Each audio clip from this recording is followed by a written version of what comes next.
खुलासा करने जा रहे हो आज? देखिए, पिछले कई दिनों से शहर के अंदर ईडी ने जो आतंक मचा रखा है, आज अपनी प्रेस वार्ता उसी विषय के ऊपर है। अभी मेरे पास सूत्रों के हवाले से खबर है कि पिछले 4 दिनों से ईडी पानीपत में घूम रही है, ठिकानों की तलाश में, ठिकाने मिल नहीं रहे हैं। अब अगर ईडी के पास ठिकाने नहीं है तो सबसे पहले तो उनको मैं मेरा एड्रेस दे देता हूं, मेरा ठिकाना दे देता हूं। पानीपत में उसको शुरुआत मेरे से करनी चाहिए, आम आदमी पार्टी के नेताओं से शुरुआत करनी चाहिए। बीजेपी के नेता जितने हैं उनके घर जाने की तो हिम्मत नहीं जुटा पा रहे हैं वे। उनके घर जाने तो उनको डर लगता है, लेकिन हमें डर नहीं लगता। हमने ईडी को खुला चैलेंज दिया है, आओ आगे जांच करो। पूरे पानीपत में आम आदमी पार्टी के जितने नेता हैं उन सब की तरफ से खुला चैलेंज दे रहा हूं, जो भी कर सकते हो करो, हम जांच के लिए तैयार हैं। लेकिन इसके साथ एक बात और जोड़ देता हूं मैं, जितने भी कांग्रेस के और बीजेपी के नेता हैं, मेरी उन सब से अपील है, अगर वे पाक साफ हैं तो वे प्रेस वार्ता बुलाकर ईडी को निमंत्रण दे। हमने न्योता दिया है ईडी को, हमारे घर पाए जांच करे, हमारे बिजनेसों पाए जांच करे। लेकिन जितने भी कांग्रेस के नेता हैं शहर के, चाहे वो बुल्ले शाह है, चाहे वो बलबीर पाल शाह है, चाहे वो संजय अग्रवाल है, जितने बीजेपी के नेता है, चाहे वो शहर का विधायक प्रमोद विज है, चाहे वो शहर का सांसद संजय भाटिया है, चाहे वो मेयर रह चुकी है वनीत कौर है, उनके पिताजी हैं, क्या उनमें इतना जिगरा है? अगर वे अपने आप को भ्रष्टाचारी नहीं मानते तो उनको ईडी को बुलाना चाहिए जांच के लिए, और अगर वे नहीं बुलाते तो इसका मतलब वे भ्रष्टाचारी हैं।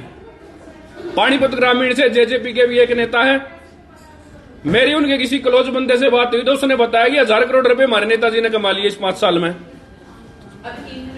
मेरा अनुरोध है ईडी से, अगर उसको ठिकाने नहीं मिल रहे जाने के लिए, मैं उन सब नेताओं के घर ले जाने के लिए तैयार हूं, लेकिन जांच की जानी चाहिए। ईडी इस मुद्दे पे आम आदमी पार्टी को निशाना बनाती है।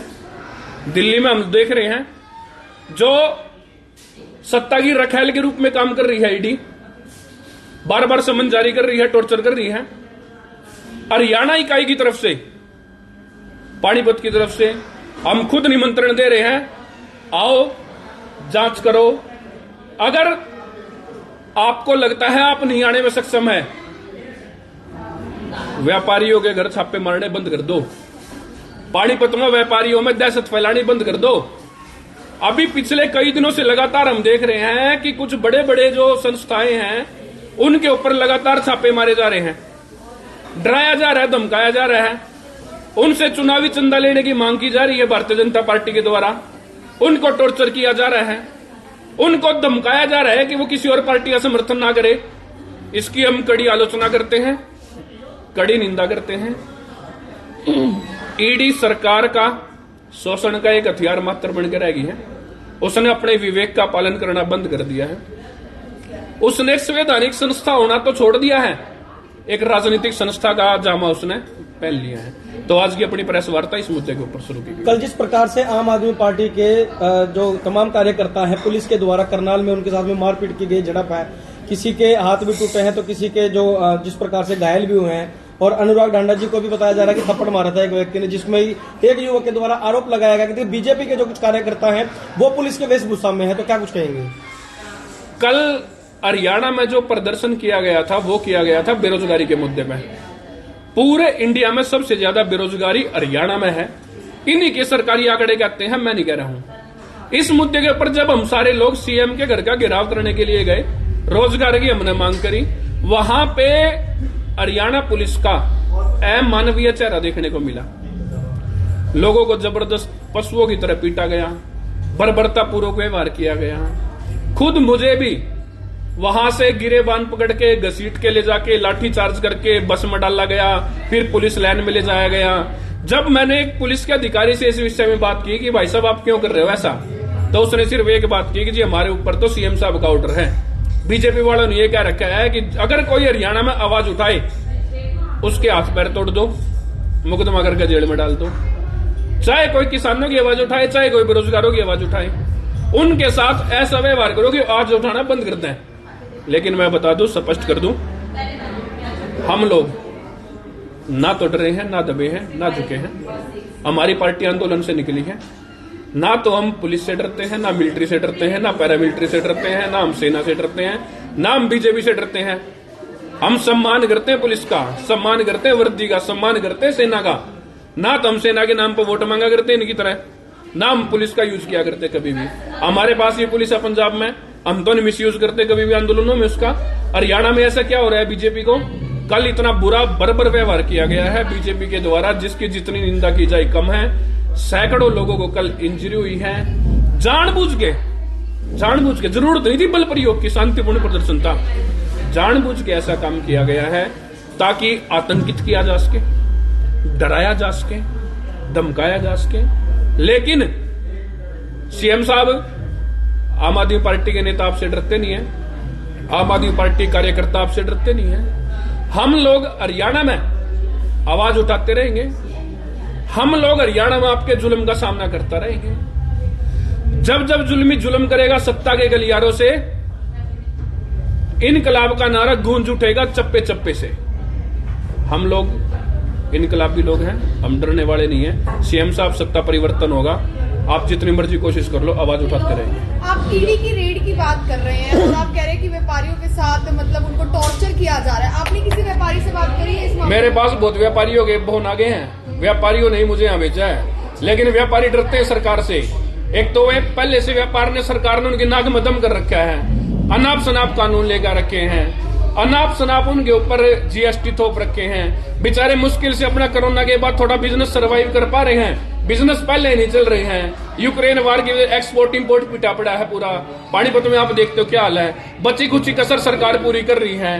वे लोग कैमरे के सामने नहीं आना चाहते, लेकिन अंदर ही अंदर वो बहुत ज्यादा परेशान है। कई व्यापारियों ने तो इतना कहा है कि शर्मा जी हम क्या करें, कहां जाए, हम इजराइल चले जाए क्या? जो मुख्यमंत्री बार बार कहते इजराइल चले जाओ, इजराइल चले जाओ। व्यापारी लोग आतंकित है, डरा हुआ है, लेकिन अंदर ही अंदर वो बीजेपी से कटा हुआ। क्या बीजेपी के जो एमपी एमएलए है ये भ्रष्टाचार नहीं करते क्योंकि ईडी की रेड उनके घर पर नहीं पड़ती? क्या इस मामले में क्या कुछ है?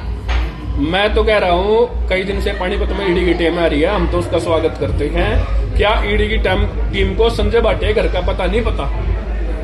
देवेंद्र गादिया ने घर का पता नहीं पता? अवनीत कौर के घर का नहीं पता? क्यों नहीं जा रहे उन घरों पर? मेरे पास सबूत है, भ्रष्टाचार कर रखे भारी पैमाने पर। बड़ी बड़ी फैक्ट्रियां खोल रखी हैं, बड़ी बड़ी जमीनें खरीद रखी हैं।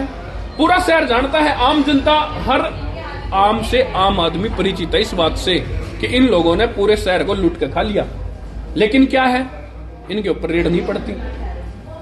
हम तो इस बार खुद कहने लगे हमारे ऊपर रेड गिर दो, हम तो तैयार बैठे हैं, हमारे बैंक खाता की जांच कर लो, जो कर सकते हो वो करो। यही तो चाहते होगे तुम लोग, इससे ज्यादा क्या चाहते होगे?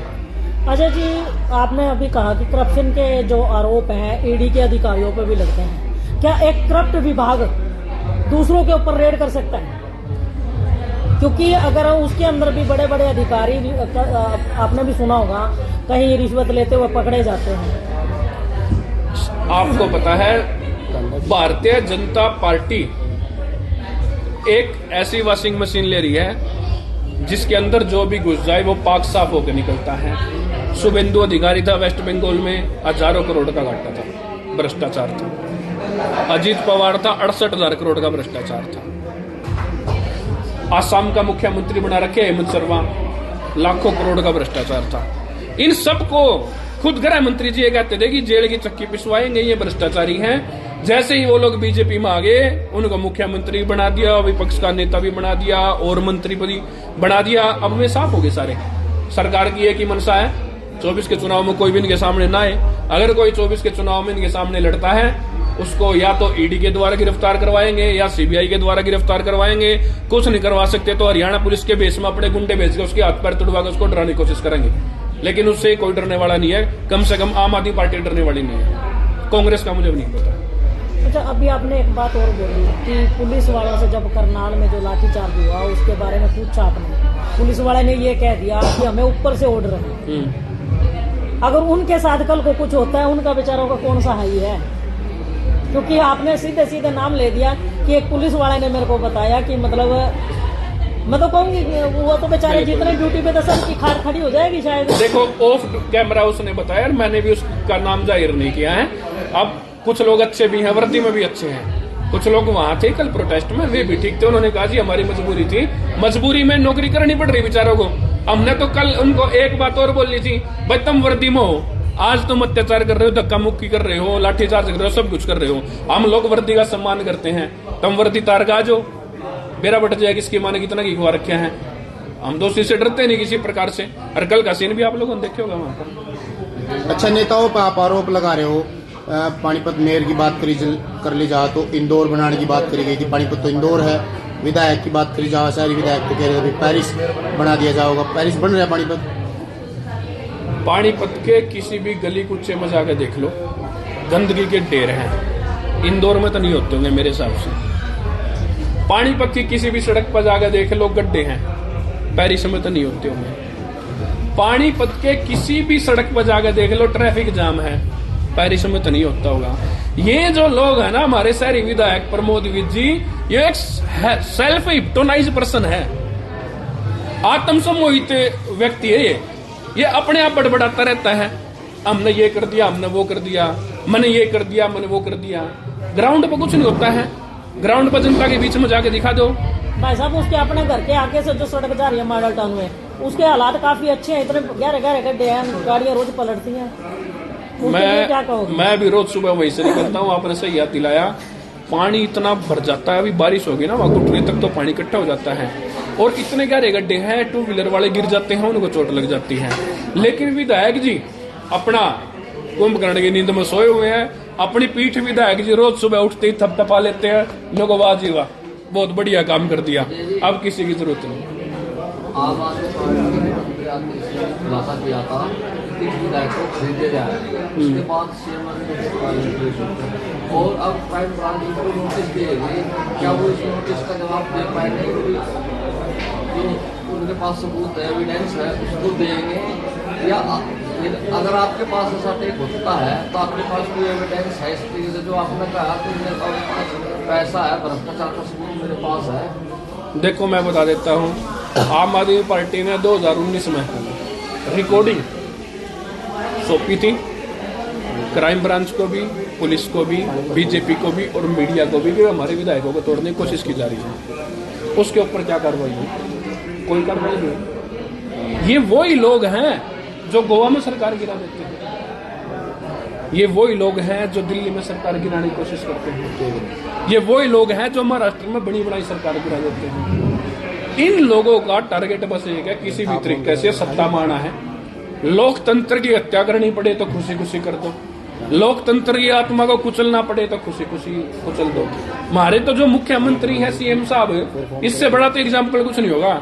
हरियाणा के मुख्यमंत्री को ये लगता है कि जो सत्ता है ना पुलिस की लाठियों से निकलती है, सत्ता बंदूक की नली से निकलती है, लेकिन उनको गलत लगता है सत्ता लोगों से निकलती है। उनकी गलतफहमी दूर होने वाली है। लोकसभा में शुरुआत हो चुकी है उनकी, अब विधानसभा जो चुनाव होंगे ना, जनता उनको दिखा देगी कि सत्ता कहां से निकलती है। वो कहते हैं कि तीसरी बार बीजेपी सरकार। मैं तो पहले 75 पार का नारा दे रहे थे, 75 आ गई थी।